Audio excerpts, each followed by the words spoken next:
Salut à tous et bienvenue dans ce tutoriel dans lequel nous allons étudier la première leçon d'architecture euh, des réseaux. Et dans cette première leçon, nous parlons de l'introduction à l'architecture des réseaux. Je me présente, je m'appelle Yao Gorin-Elo, je suis étudiant en licence de réseau et sécurité informatique à l'Université virtuelle de Côte d'Ivoire. Et je fais cette vidéo pour aider la plupart d'entre nous qui ont des difficultés à comprendre les cours. Je vais essayer d'expliquer de mon mieux pour que vous puissiez comprendre. Voilà. Donc, sans plus tarder, nous allons commencer ce cours. Donc, suivez-moi attentivement. D'abord, nous allons commencer par l'introduction. On sait que quoi, les réseaux sont destinés à transporter de l'information. Ça, c'est ce que tout le monde sait. Tout le monde sait que les réseaux sont destinés à transporter de l'information. Maintenant, le transport de l'information était fait au départ, avant, c'était fait par des lignes terrestres de télécommunication, comme par exemple, il y a des câbles sous la mer qui peuvent relier un pays à un autre. Voilà. Et tout ça, ce sont des câbles qui étaient constitués de fils de cuivre essentiellement. Voilà. Mais de nos jours, tout a évolué parce que aujourd'hui, le transport des informations se fait aussi par des ondes hertziennes et aussi par la fibre optique, comme Orange le fait d'ailleurs. Orange utilise les fibres optiques pour pouvoir transmettre les informations. Voilà. Donc ce transport est ensuite effectué par le biais des ondes hertziennes. Donc ça, c'est juste une introduction qu'on doit connaître. Et ça c'est un exemple de fibre optique, voilà, qui sont câblées souvent vous voyez au bord des routes, on voit souvent des gens qui creusent des trous dans lesquels on dépose des fibres. Voilà, on dépose des gros tuyaux noirs. Voilà, c'est constitué de fibres optiques. Voilà. Souvent, les gens les enterrent sous le sol, voilà, pour pouvoir transmettre les données. Ok. Ensuite, nous avons ici un schéma qui illustre un peu les ondes hertziennes. Nous voyons notre satellite qui est un peu placé. Attendez un peu. Voilà, nous voyons ici notre satellite qui est placé là. Vous voyez, voilà, ici on a les drones tout est contrôlé, tout est connecté aujourd'hui. Un signal normal, voilà. Et ici aussi nous avons notre drone, notre antenne. Voilà, tout est connecté aujourd'hui grâce aux ondes hertziennes. Maintenant, comme le cours l'a spécifié, il dit qu'il convient d'ajouter à ces lignes de communication le réseau d'accès, aussi appelé boucle locale. Voilà, donc ici vous devez retenir que le réseau d'accès est aussi appelé boucle locale qui permet d'atteindre l'ensemble des utilisateurs potentiels. Voilà. Maintenant, bon, nous allons rentrer maintenant dans le vif du sujet. Nous allons présenter les bases de l'architecture de ces réseaux en abordant les catégories de réseaux et les différentes techniques de transport. Donc, dans ce cours, nous avons deux objectifs, les catégories de réseaux et les techniques de transport. Donc, on va commencer par les catégories de réseaux. Nous allons d'abord faire une petite introduction, ensuite nous allons donner les catégories de réseaux selon le type d'information et aussi nous allons donner les catégories de réseaux informatiques. Voilà, les catégories de réseaux informatiques. Ok, donc vous me suivez bien concernant la petite introduction. Euh, on sait que quoi, les réseaux peuvent être classés selon plusieurs critères. Donc, nous avons les caractéristiques physiques. Nous avons les caractéristiques physiques qui sont les supports, les débits, le délai. Voilà. Nous avons aussi les caractéristiques logiques qui sont les protocoles, voilà, synchronisme, voilà, qualité de service aussi. Voilà, nous avons aussi la portée géographique qui correspond à la taille du réseau. Voilà, soit la taille, ici on veut faire allusion à la distance que le réseau peut parcourir ou bien à quel territoire le réseau peut couvrir. Ici, on voit que bon, le réseau peut être de type local. Dans ce cas, ça concerne seulement peut-être notre petite localité à nous. Ça peut être aussi national, comme peut-être couvrir tout le territoire ivoirien. Ça peut être aussi international, comme Internet. Internet est international, comme vous le voyez. Voilà. Nous avons aussi la nature du réseau. Ça peut être public comme privé. Voilà, là, vous le savez bien évidemment qu'il y a des réseaux qui sont privés, qui sont verrouillés par des mots de passe. Nous n'avons pas accès. Et il y a des réseaux publics où tout le monde peut naviguer dessus. Voilà. Mais on a les caractéristiques économiques qui correspondent au coût de connexion. En Côte d'Ivoire, je pense que il y a aujourd'hui une politique qui est mise en place pour que tout le monde puisse avoir accès au moins à la connexion Internet avec des souscriptions pour Orange, Move, MTN. Voilà, chaque opérateur mobile essaie de faire son mieux pour que ses clients puissent avoir accès à Internet à moindre coût. Voilà. On vous parle souvent de passes sociaux et autres, passe heure, passe jour, voilà. Tout ça, ça fait partie des caractéristiques économiques du réseau qui est ici le réseau de téléphonie mobile. Ensuite, on a la procédure d'établissement de la communication qui fait aussi partie des caractéristiques économiques. Voilà. Euh, Ensuite, nous allons, comme je l'ai dit tantôt, dans grand 2, nous allons étudier les catégories de réseaux selon le type d'information. Donc, les réseaux peuvent être classés en 3 catégories principales en fonction du type de l'information. Donc, vous retenez que nous avons 3 catégories principales qui sont classées en fonction du type de l'information et de son origine. Voilà. Nous avons les réseaux téléphoniques des opérateurs de télécommunications comme Orange, Move, MTN chez nous ici. Voilà, donc eux, ce sont des réseaux téléphoniques. Voilà, ce sont des réseaux téléphoniques. C'est différent des réseaux d'Internet. Voilà, c'est différent du réseau de notre radio qu'on utilise. Voilà, c'est différent. On a aussi le réseau informatique pour faire communiquer des ordinateurs. Voilà. Comment se fait-il que votre ordinateur, de par où vous vous trouvez avec votre ordinateur, vous pouvez envoyer un message à une autre personne qui se trouve de l'autre côté du monde. Voilà. Ça, c'est un réseau aussi que les ordinateurs utilisent pour communiquer entre eux. Nous avons aussi le réseau de diffusion acheminant les programmes audiovisuels. Voilà, je peux citer un exemple comme Canal+, comme RTI, comme chez nous ici. Voilà, RTB au Burkina. Donc, tous ces réseaux sont différents. Voilà, il ne faudrait pas qu'on puisse les confondre. Il faut faire la différence entre ces réseaux. Ils ne sont pas du tout pareils. Voilà. Maintenant, nous allons étudier maintenant les catégories de réseaux informatiques. Voilà. Nous avons parlé plus haut du réseau téléphonique. Nous avons parlé du réseau informatique. Voilà. Et c'est ce qui va attirer notre attention ici. Voilà. Celui-là. Il faudrait qu'on puisse. C'est lui qui. Voilà. C'est lui qui nous attire ici. Voilà. Celui-là. Voilà. Attention. Le réseau informatique. OK? C'est lui qu'on va étudier ici. C'est lui qu'on va étudier ici. Donc, vous suivez. Le réseau informatique, on distingue généralement différentes catégories de réseaux informatiques. Ici, le réseau informatique, sachez que c'est le réseau qui utilise les ordinateurs pour communiquer entre eux. Voilà, ça vous devez le retenir. Voilà. C'est ce que les ordinateurs utilisent pour communiquer entre eux. Ça, c'est le réseau informatique. Et c'est ce que nous allons étudier principalement dans ce cours. Voilà.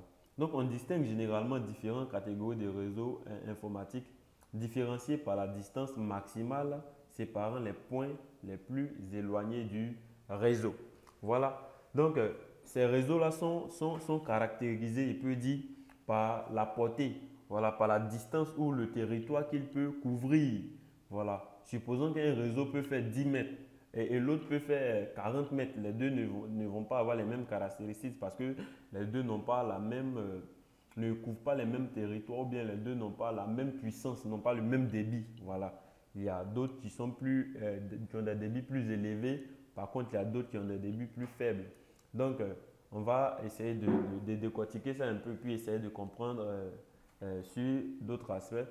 Donc, ici, on nous dit qu'on distingue différentes catégories de réseaux informatiques qui sont différenciés par la distance maximale qu'il peut parcourir ou bien par le territoire qu'il peut couvrir. Retenez qu'on est différencié par la distance maximale séparant les points les plus éloignés du réseau. Donc, supposons que notre antenne, notre réseau est ici, se trouve par exemple à Abidjan et le réseau peut couvrir une territoire, bien une distance d'Abidjan d'Imbokro.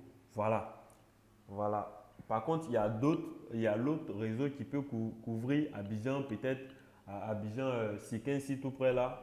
Voilà. Vous voyez que les deux réseaux ne sont pas pareils parce que l'autre couvre une plus grande distance par rapport à l'autre. Donc, c'est ce qui nous permet de différencier ou de classer les réseaux. Donc, d'abord, en première position, nous avons les réseaux personnels, Personal Area Network. Voilà. Ce sont ces réseaux qui nous permettent de connecter nos appareils. Ce sont des réseaux personnels au fait. Voilà. Ce sont des réseaux personnels qui nous permettent de connecter nos appareils à la maison, comme par exemple, pour ceux qui utilisent la domotique, les maisons connectées, par exemple, voilà, les appareils électroménagers, voilà, les appareils électroménagers à la maison qui sont connectés. Nous avons notre smartphone, nous avons notre ordinateur, notre télé. Voilà, aujourd'hui, plusieurs appareils sont connectés à la maison et c'est ce réseau-là qui nous permet de les connecter. Il couvre une surface un peu plus faible. Voilà, il couvre une surface un peu plus faible, il n'arrive pas, il ne va pas trop loin. Voilà. Donc, ces réseaux interconnectent sur quelques mètres des équipements personnels tels que notre terminal GSM, notre portable, notre organiseur, voilà, d'un même utilisateur. Voilà. Donc, c'est un réseau, on peut dire que c'est un réseau personnel, voilà, parce que c'est utilisé par une personne spécifique, voilà, ça lui permet de connecter ses différents appareils à la maison. Voilà. En deuxième position, nous avons les réseaux locaux, Local Array Network. Voilà, les réseaux locaux, ce sont des réseaux on peut dire que ce sont des réseaux, on peut les appeler aussi des réseaux d'entreprise. Voilà, sachez qu'on peut appeler ça aussi un réseau d'entreprise. Ça permet ça permet de faire circuler des données dans une entreprise. Voilà. Voilà. Dans une entreprise, vous voyez les différentes machines de l'entreprise sont connectées entre eux et le directeur peut prendre des documents sur l'ordinateur de ses employés et autres. Et le réseau qui permet cela, c'est le réseau local. Voilà. Donc, ces réseaux correspondent par leur taille au réseau d'une entreprise sur un site. Voilà. Ils servent au transport de toutes les informations numériques de l'entreprise. Les débits de ces réseaux vont aujourd'hui de quelques mégabits à plusieurs centaines de mégabits par seconde. Vous voyez que c'est rapide comparé au réseau personnel. Voilà. C'est plus rapide comparé au réseau personnel parce que lui, il gère il prend plus de ressources en compte. Voilà, il a plus d'ordinateurs en compte et puis il doit couvrir une distance un peu plus élevée par rapport au réseau personnel. Donc lui, il est un peu plus supérieur au réseau personnel. Maintenant, ensuite, en troisième position, nous avons les réseaux métropolitains. Voilà. Les réseaux métropolitains, sachez que vous connaissez déjà une métropole. Voilà, ça vient d'une métropole. Voilà, lui, ces réseaux permettent l'interconnexion des entreprises ou éventuellement des particuliers sur un réseau spécialisé à haut débit qui est géré à l'échelle d'une métropole. Voilà, ils doivent être capables d'interconnecter les réseaux locaux, les différentes entreprises pour leur donner la possibilité de dialoguer avec l'extérieur. Donc, supposons que nous avons comment on appelle ça? Un réseau métropolitain à Abidjan. Et ce réseau va nous permettre de connecter des réseaux locaux. Comme vous le voyez, Donc, moi, par exemple, mon entreprise, et puis vous, votre entreprise pourra communiquer grâce à ce réseau parce que ce réseau va permettre à mon réseau et à votre réseau d'être interconnectés. Voilà, d'être interconnectés. Et lui, il couvre une plus grande distance. Voilà. Parce qu'il peut prendre euh, toute une ville. Voilà. Tu peux prendre toute une ville en charge. Voilà. Il peut couvrir toute une ville, du moins, excusez-moi. Ensuite, nous avons les réseaux régionaux.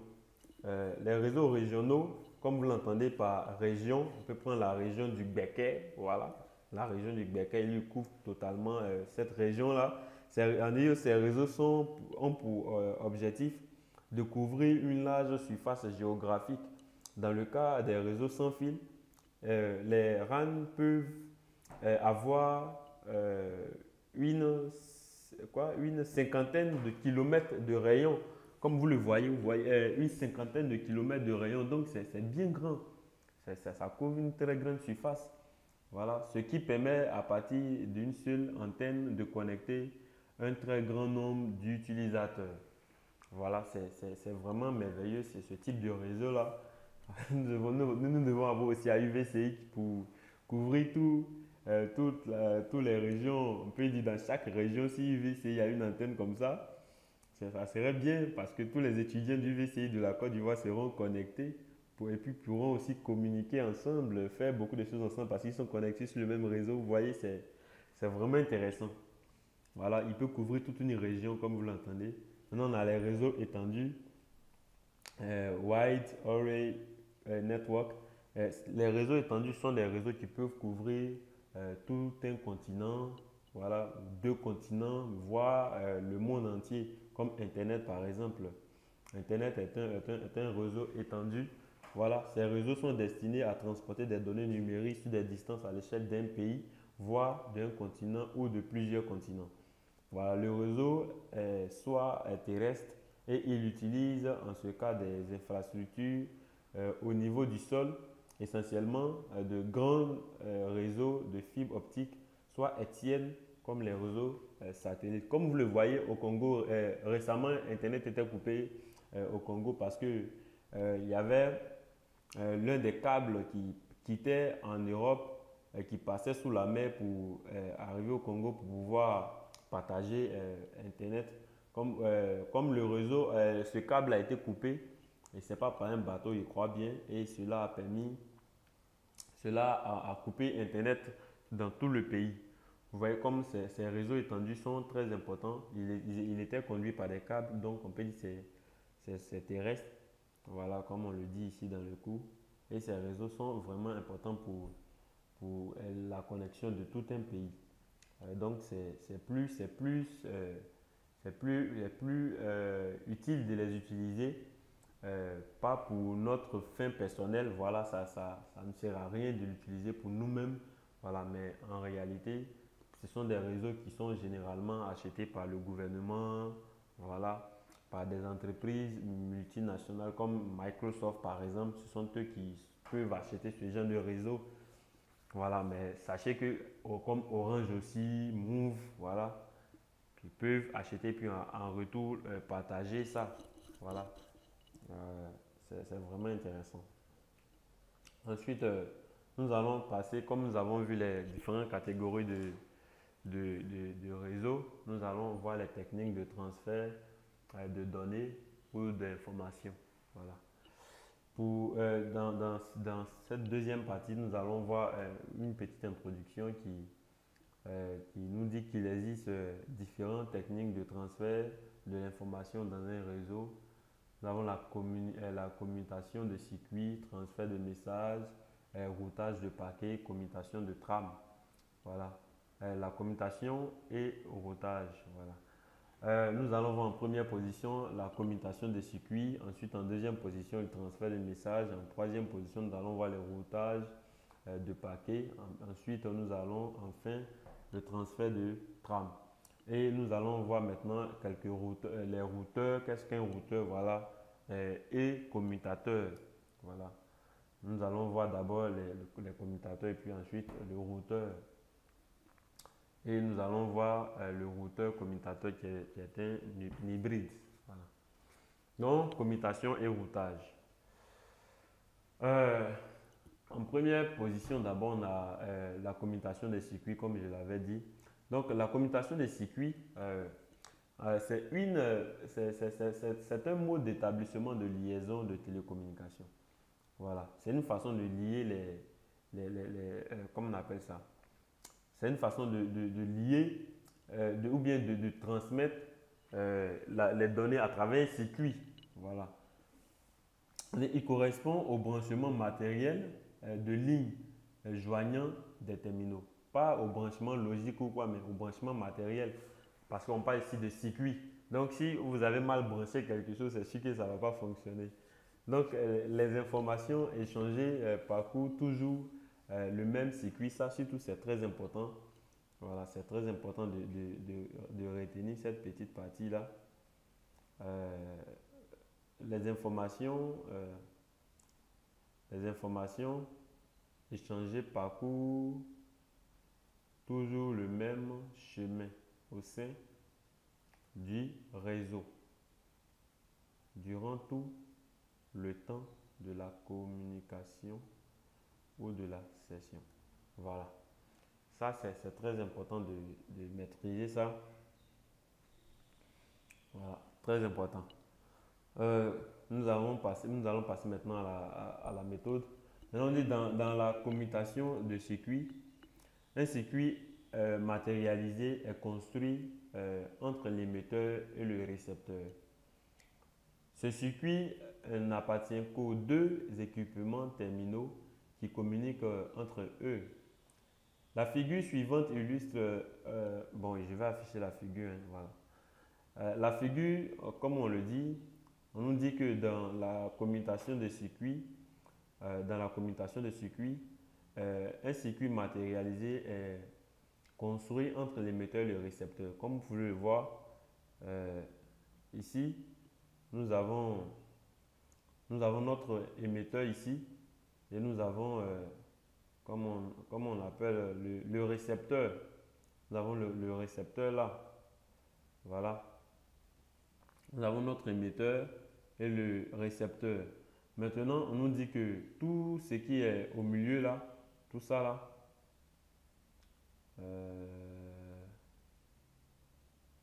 tout ça,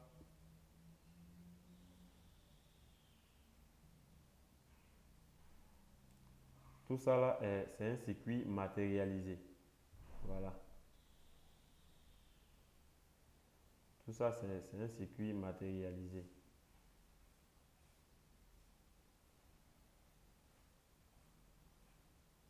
Excusez-moi pour l'écriture, mais je ne suis pas vraiment doué dans le domaine. Un circuit matérialisé. Bon, c'est pas vraiment important. J'ai déjà dit. Tout ça, c'est un circuit matérialisé. Et le cours nous dit ensuite que ce circuit n'appartient qu'aux deux équipements terminaux qui communiquent entre eux. Donc, les deux équipements terminaux ici, nous avons l'émetteur et le récepteur. Donc, tous ces circuits matérialisés appartiennent aux deux internautes ou bien disons aux deux personnes qui communiquent. Nous avons celui qui a appelé qui est l'émetteur et celui qui reçoit l'appel ou bien le message qui est le récepteur. Voilà. Et tous ces circuits-là appartiennent qu'aux deux. Maintenant, la figure suivante illustre un circuit traversant trois nœuds. Donc ici, nous avons trois nœuds. Nous avons le premier, nous avons le deuxième, ensuite nous avons le troisième. Donc, nous avons les trois nœuds. Donc, notre circuit traverse les trois nœuds qui sont les équipements capables de mettre bout à bout des segments de circuit. Voilà. Eux, c'est les trois qui sont capables de mettre bout à bout ici des segments de circuit. Nous avons ici un segment, 2, 3, voilà, 4, 5, 6, 7, 8, 9, 10, 11, 12, 13. Voilà. Excusez-moi. Oh là là.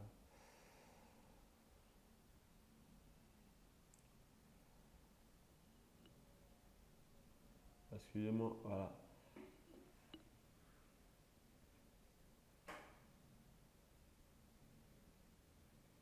Ah. Donc, ce sont ces trois-là, le premier, le deuxième et le troisième, qui sont capables de mettre bout à bout euh, des segments de circuit, des segments de circuit pour former un seul circuit de bout en bout. Euh, le seul circuit qui est formé par ces trois-là, c'est ce que j'ai dit qu'on appelle circuit matérialisé, qui est ici le petit trait noir qui est tout au milieu là. Donc tout ça, c'est grâce aux trois nœuds que le message sera passé. Lorsque le message est émis, celui il reçoit, ensuite lui il envoie le message à celui-là, lui il reçoit, ensuite lui il envoie à celui-là et lui il reçoit. Mais sachez que ce n'est pas de façon automatique, il y a beaucoup de choses qui se passent à ce niveau, ensuite à ce niveau, ensuite au niveau 3, avant d'arriver sur le récepteur. Mais ça, nous allons le voir un peu plus devant. Voilà. Maintenant, un excellent exemple de commutation de circuit est le réseau téléphonique. Le circuit doit d'abord être établi pour que les informations puissent transiter. Donc, pour que les informations puissent passer du récepteur, de l'émetteur au récepteur, il faut que le circuit soit établi d'abord. Lorsque vous appelez quelqu'un, tant qu'il n'a pas encore décroché, vous ne pouvez pas communiquer. Donc, le circuit n'est pas encore établi. Donc, une fois qu'il décroche, le circuit est établi. Donc, vous pouvez communiquer, voilà, à travers des nœuds, bien sûr, qui sont, bon, on ne peut pas voir ça de voilà. Maintenant, le circuit doit d'abord être établi pour que les informations puissent être transitées. Le circuit établi dure jusqu'au moment où l'un des deux abonnés interrompt la communication. Donc, lorsque une personne raccroche le téléphone, automatiquement, le circuit est mis hors service. Voilà, le circuit se coupe de façon automatique. Voilà. Ensuite, nous avons le transfert de messages en deuxième position. Donc, un message est une suite d'informations formant un tout logique pour l'expéditeur, voilà, et le destinataire, comme un fichier complet, une ligne saisie sur un terminal, un secteur de 10, voilà, et blablabla. Comme un message, vous avez déjà la définition, hein, voilà, vous pouvez chercher à apprendre ça parce que tout ça, ça dépend de vous. Hein, voilà. Ensuite, on nous dit dans un réseau à transfert de messages, le message est envoyé de nœuds. Attention, oh ben, qu'est-ce que je fous là?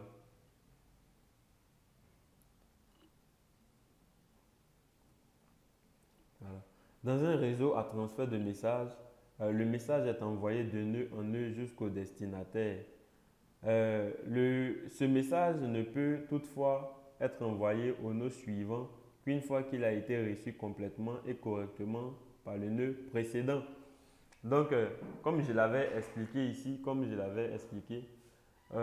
que le message puisse transiter, il faut que le nœud suivant, bon, ce message ne peut toutefois être envoyé qu'au nœud suivant. Voilà, pour que le nœud suivant puisse recevoir le message, il faut que le nœud passé puisse recevoir correctement complètement et correctement le message.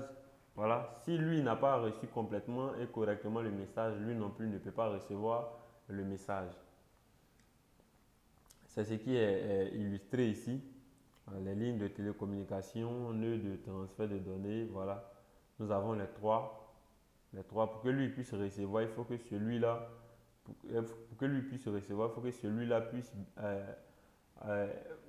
précédemment, celui qui précède puisse avoir le message d'abord. Sinon, le message ne peut pas sauter celui-là pour arriver ici. Voilà. Ensuite, nous avons la commutation et routage.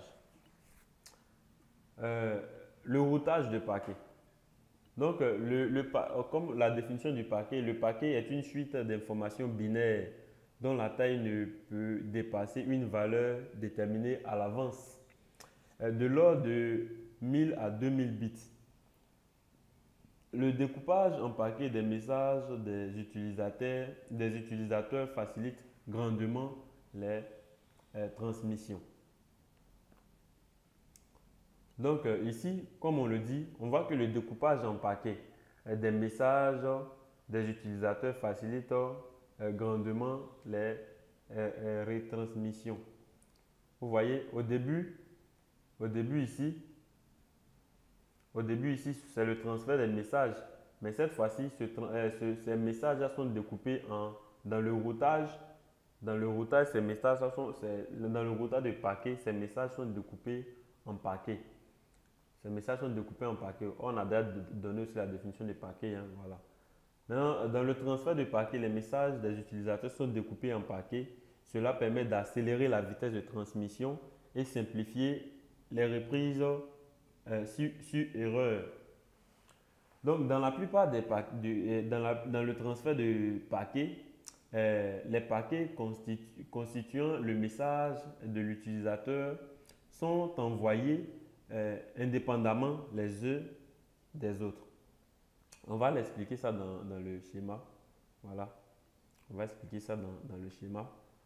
Donc, je lis d'abord. Les liaisons entre les nœuds, excusez-moi, les liaisons entre les nœuds, les éléments les émettent au fur et à mesure de leur arrivée dans le nœud. Cela permet de réduire le temps de transfert des messages. La figure suivante illustre le comportement dans le temps d'un réseau à transfert de messages comparé à celui d'un réseau à transfert de paquets. Le constat est que le temps de traversée du réseau en routage de paquets est plus court que celui du réseau à transfert de messages. De plus, en cas d'erreur dans le message, la petite taille du paquet comparée à celle du message favorise une transmission plus rapide. Donc, je vais expliquer cela un peu avec l'image.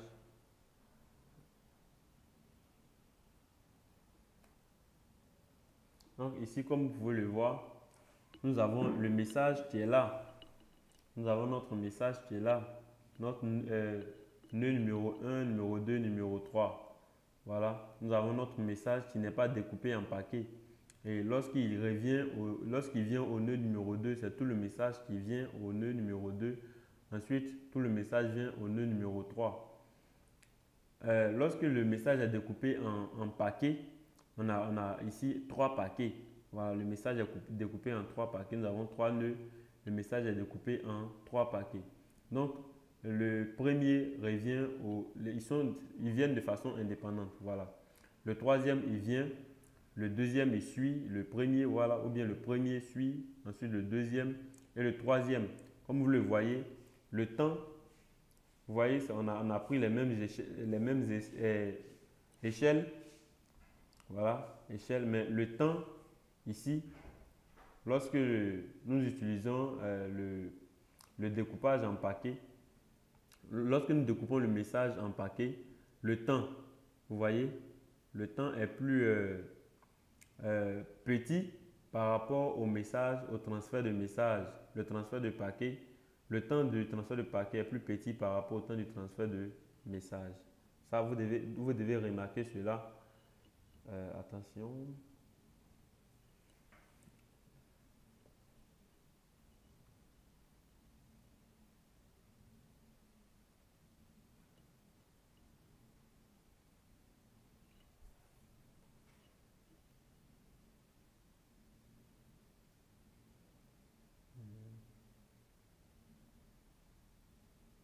Regardez ici par exemple, voici ici par exemple le temps.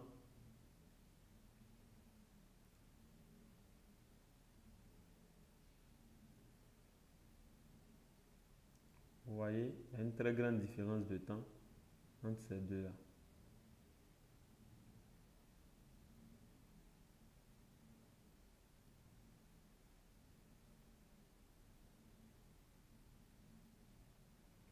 Comme vous le voyez ici, il y a une différence.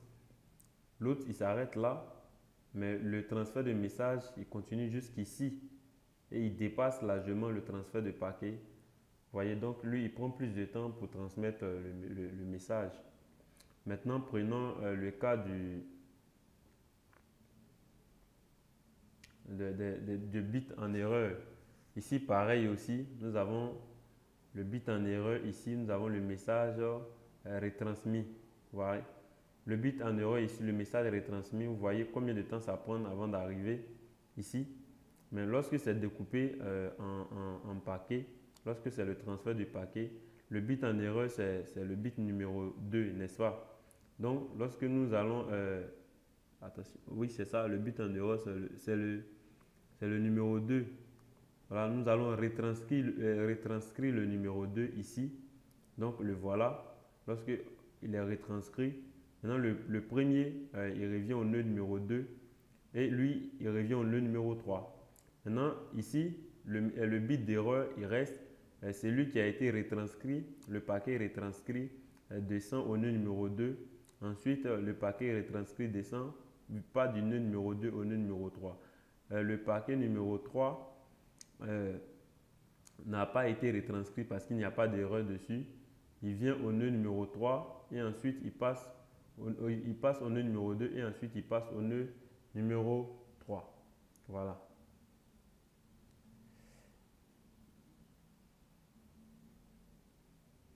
Donc comme vous pouvez le voir, ici c'est le bit en erreur, c'est lui qui est là. C'est lui qui est là, mais il est repassé ici. Et on l'envoie jusqu'ici. Et il passe ici. Comme vous pouvez le voir. Donc on a le transfert de trame. Voilà. Le transfert de trame est une extension du transfert de paquet. Donc quand on parle d'extension, vous devez savoir à quoi on fait allusion.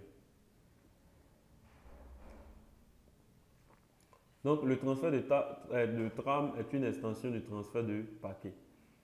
Un paquet ne peut être transmis sur une ligne physique car il ne comporte aucune indication signalant l'arrivée du premier élément binaire qu'il contient. Donc comme vous le voyez, un paquet ne peut pas être transmis sur une ligne physique. Voilà. Par exemple, prenons les fibres optiques, par exemple, ce sont des lignes physiques. Donc un paquet ne peut pas être transmis sur une ligne physique parce qu'il ne contient pas d'indication comme on appelle, ne porte aucune indication qui signale son arrivée, voilà, qui signale son arrivée ou bien l'arrivée du premier élément binaire qu'il contient. Donc, puisqu'il n'y a pas d'indication qui signale son arrivée, il ne peut pas être transmis sur une ligne physique. Maintenant, la solution pour transporter un paquet d'un nœud vers un autre consiste à placer les éléments binaires dans une trame. Donc, la trame vient combler ce vide-là. La trame, lui, on va mettre le paquet dans la trame. Voilà, on va mettre le paquet dans la trame pour l'envoyer au nœud numéro 1. Maintenant, le nœud numéro 1, ce qu'il va faire, il va enlever la trame, voilà, pour remettre encore une autre trame et puis envoyer au nœud numéro 2. Et le nœud numéro 2, à son tour, va enlever la trame qui a été mise par, comment on appelle ça, le premier, et ils vont le mettre dans une autre trame encore, voilà, qui va partir au nœud numéro 3 et ainsi de suite jusqu'à ce que le message puisse arriver chez le récepteur. Donc, grâce à une zone spécifique, voilà, parce que la trame, lui, il a une zone spécifique qu'on appelle les flags ou drapeaux qui permet au nœud de reconnaître comment on appelle ça, le paquet. Voilà.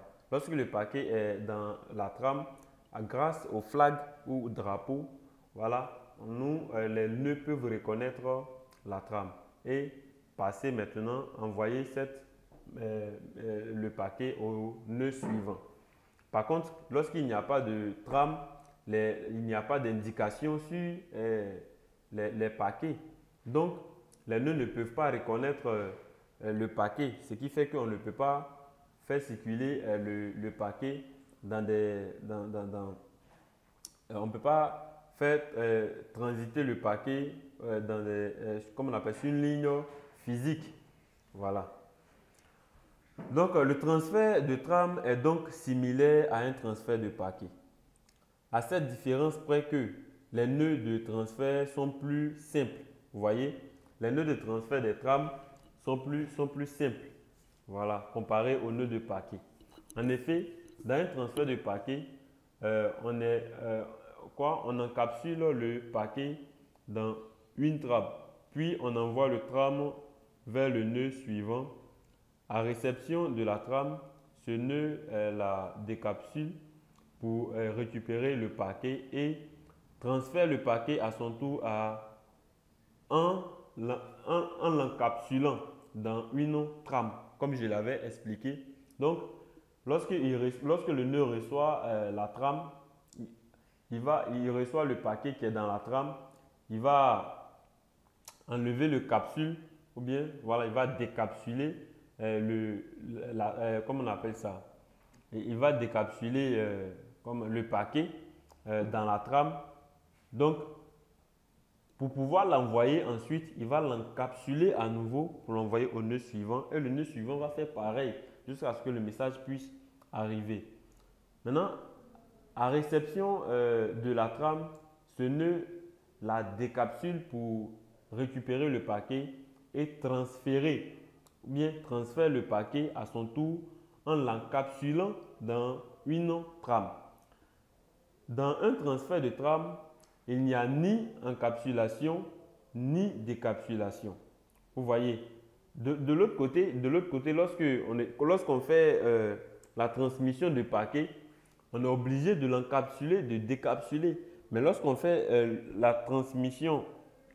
le transfert de trame, on n'a plus besoin de l'encapsuler ou de décapsuler parce qu'il y a déjà une adresse, l'adresse du récepteur qui est déjà sur la trame, qui est déjà reconnue par les nœuds. Vous voyez, donc on n'a plus besoin de décapsuler et puis l'encapsuler encore pour pouvoir l'envoyer. On dit donc, et il suffit d'envoyer la trame. Lorsque la trame arrive au nœud suivant, la zone portant l'adresse ou la référence est examinée et qui permet d'émettre la trame vers le nœud suivant, comme les transferts de messages ou les paquets.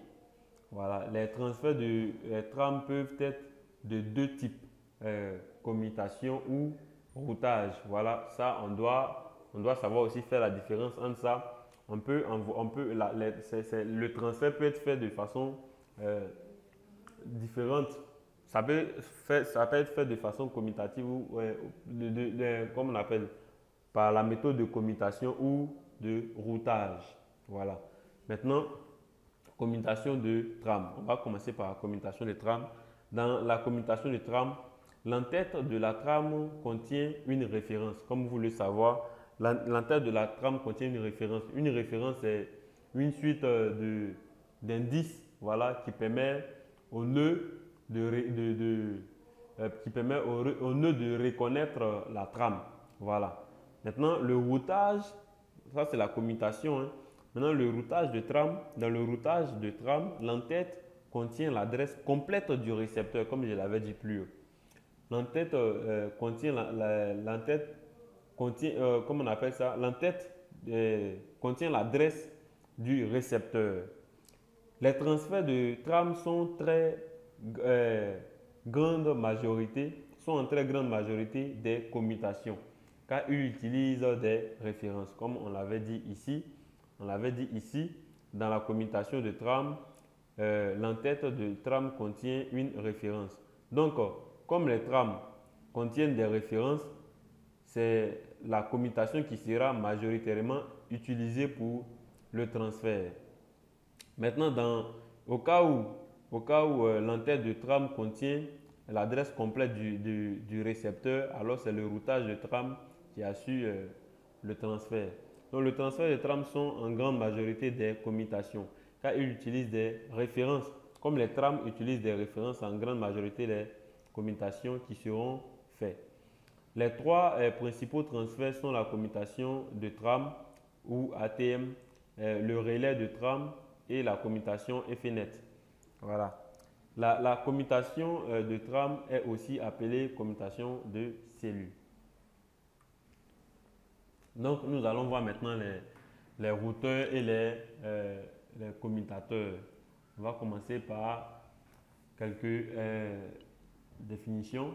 Les éléments des réseaux chargés du transfert de l'information d'une ligne d'entrée à une ligne de sortie sont appelés des nœuds, comme on l'avait dit. Donc, lorsqu'on prend une ligne d'entrée,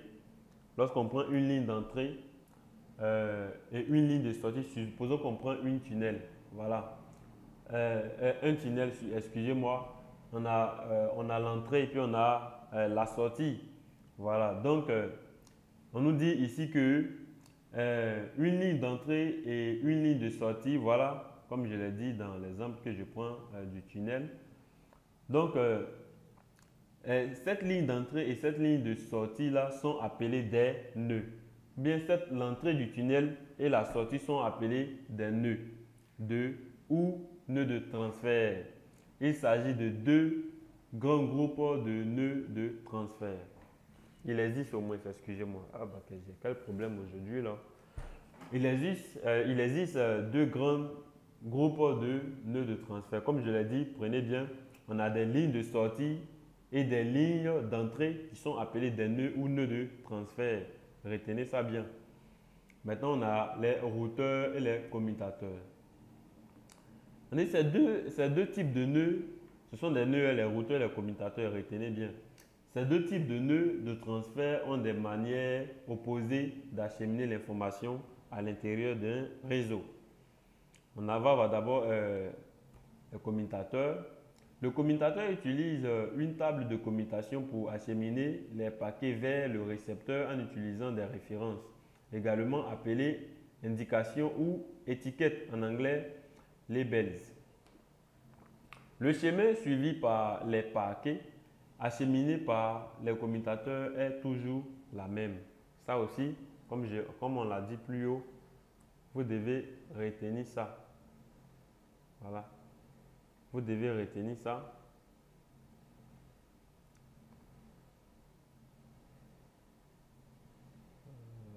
Attention.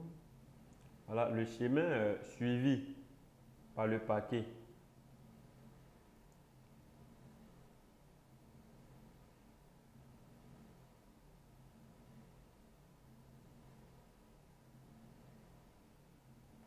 Donc, le chemin suivi par le paquet par les paquets acheminés par des commutateurs est toujours la même.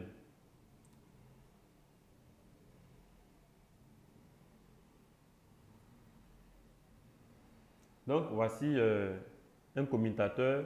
Vous connaissez l'HDMI 4K. Voilà.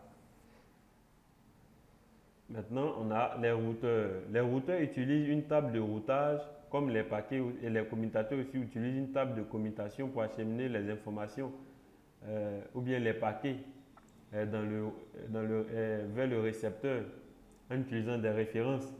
Dans le cas du routeur, lui, il utilise des tables de routage pour diriger les paquets vers le destinataire. Voilà. Lui, on parle de destinataire parce que on a déjà l'adresse du destinataire qui est déjà sur les trams, on peut dire. Maintenant, concernant la commutation, là-bas, on utilise des références. Voilà, on utilise des références, comme on le voit ici. L'adresse complète du destinataire doit être contenue dans chaque paquet. Vous voyez? Donc, dans les paquets, nous avons l'adresse complète de chaque destinataire, alors qu'ici, nous avons des références. Car c'est grâce à elle, comme on appelle, à l'adresse, voilà, de la table, c'est grâce à elle et la table de routage que le routeur va choisir une porte de sortie. Donc, supposons qu'il y a plusieurs portes de sortie, il y a plusieurs portes, comme un tunnel où il y a plusieurs sorties. Donc finalement, lorsque le paquet arrive, on ne sait plus où diriger le paquet. Donc lorsque vous connaissez le switch, voilà, faites des recherches sur le switch, vous allez voir. Lorsque le paquet reçoit, lorsque le routeur reçoit le paquet, faudrait que le paquet, faudrait que l'adresse du destinataire soit sur le paquet pour que le routeur puisse choisir la porte de sortie pour envoyer le paquet au destinataire. Donc voici un exemple de routeur que vous connaissez très bien, un routeur Wi-Fi. On a un routeur commutateur, eux ce sont des hybrides. Voilà. Le routeur commutateur superpose dans un même boîtier. Oh là là, je déteste ça.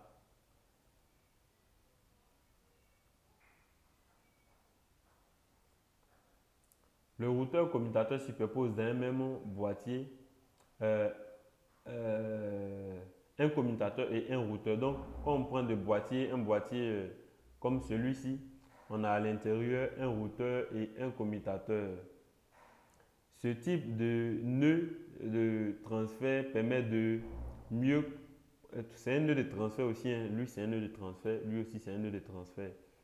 Pour pouvoir, comme quand on branche le routeur par exemple, il permet de transférer des messages à travers des ondes.